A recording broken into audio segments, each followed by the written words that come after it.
So up to now I've done some fairly basic commands in Terminal just to kind of like get your feet wet, but now I want to introduce you to a couple more, let's say, advanced search items here, or just basic commands really. So the first thing I want to show you is I have a file in here.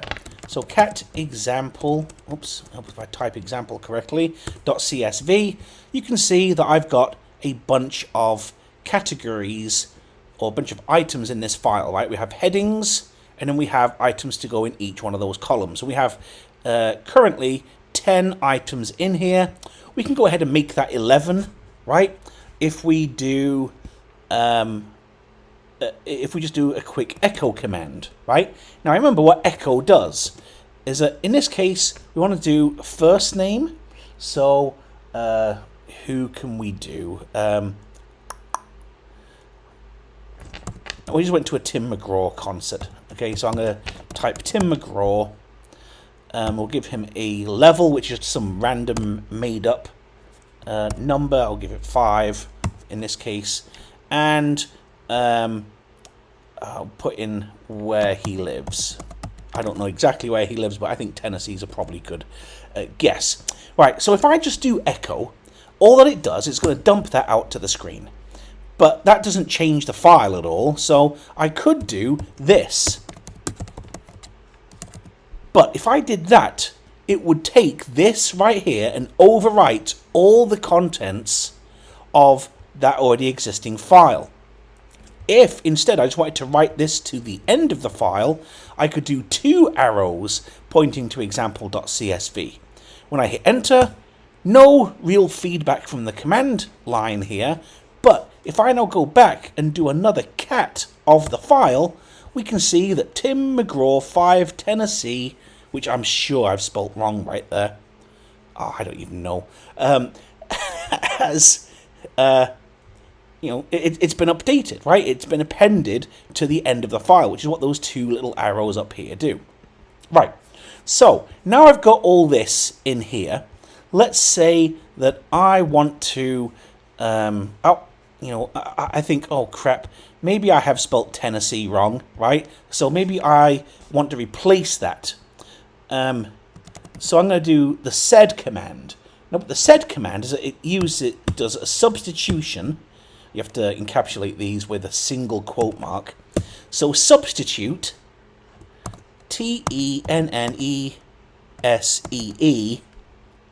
with Tennesse, which I think is actually the right way of spelling it. I have no idea.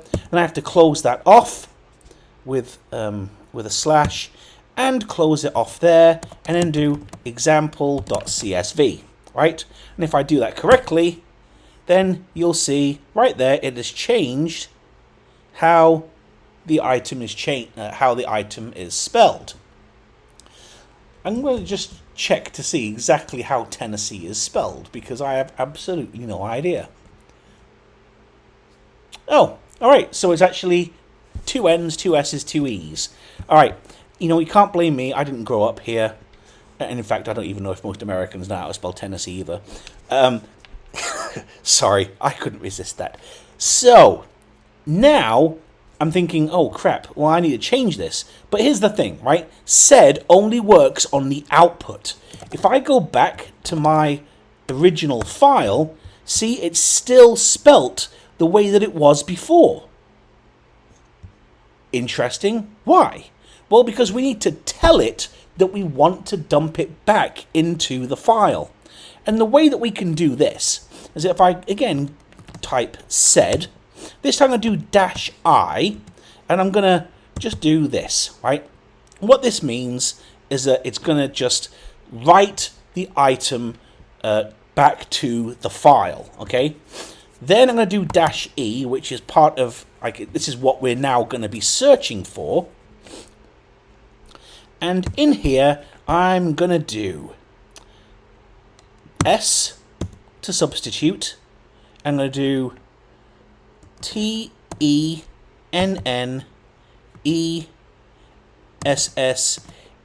for now. All right, just to show you what I'm doing.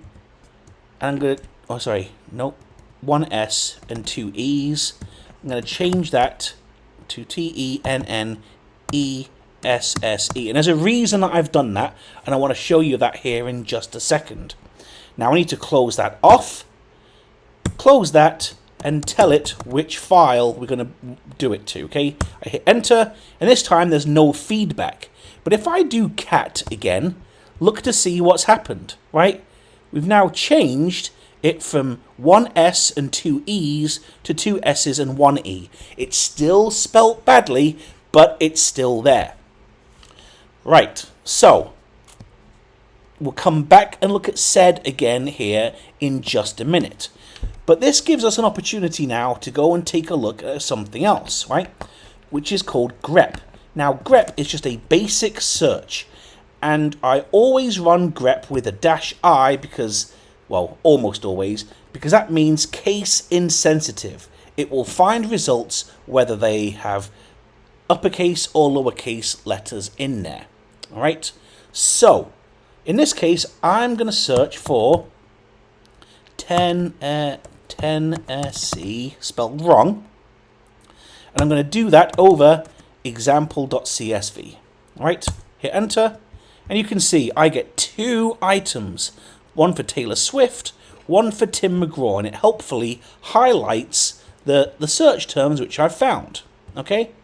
So, what I can now do is that now that I know there's two of these, I can do another sed command. Alright? Sed-I, because I want to write back to the original file, -E for the search. And this time I'm going to do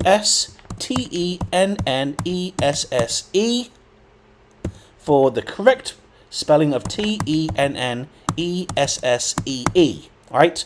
Now, if I run this command only, what's going to happen is that it's going to change only the first one it finds. Alright? So, what I need to do is I need to make sure this is going to find every single instance and change both of these items, right? And I do that by sticking a G on the end of our little search and replace right here. Now when I hit enter, it helps if I spell the command correctly and not use sec instead of sed. There we go. No feedback again. Cat example.csv. Well, hello. Correctly spelled Tennessee there and correctly spelled Tennessee up there. Very cool, right? So now we've changed that original file. If I wanted to create a different file with changes in, right? So let's say that I wanted only to show a file, to have my original file, and I wanted a new file that changed me in that list, okay? What I could do is that I could just do sed SL Lee. I'm going to search for Lee and replace it with Jim, right?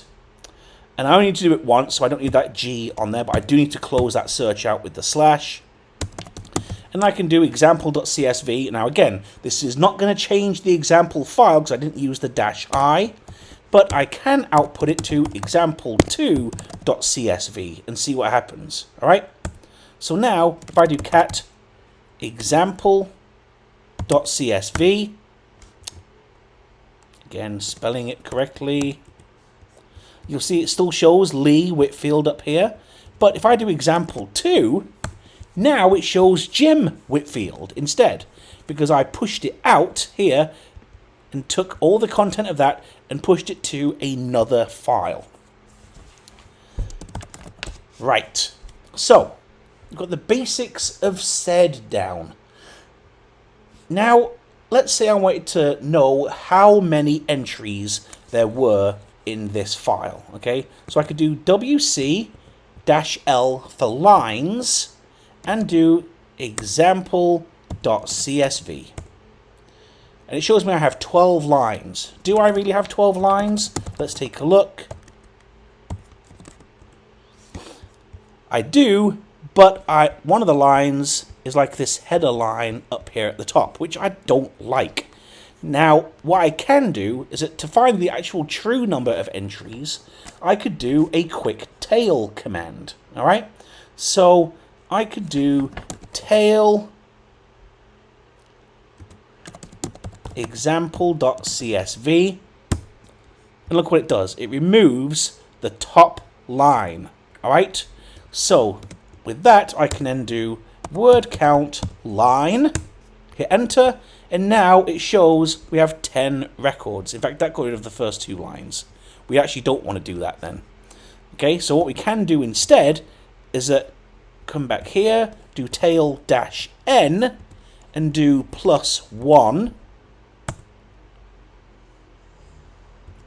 or +2 in this case. There we go. All right. Now, don't believe me. Let me just show you what happens without the WCL. There you go. Starts on Lee Whitfield, ends on Tim McGraw. 11 items. So our WC-L shows 11 items. And that's about all we're going to show you for today. Check back again later on.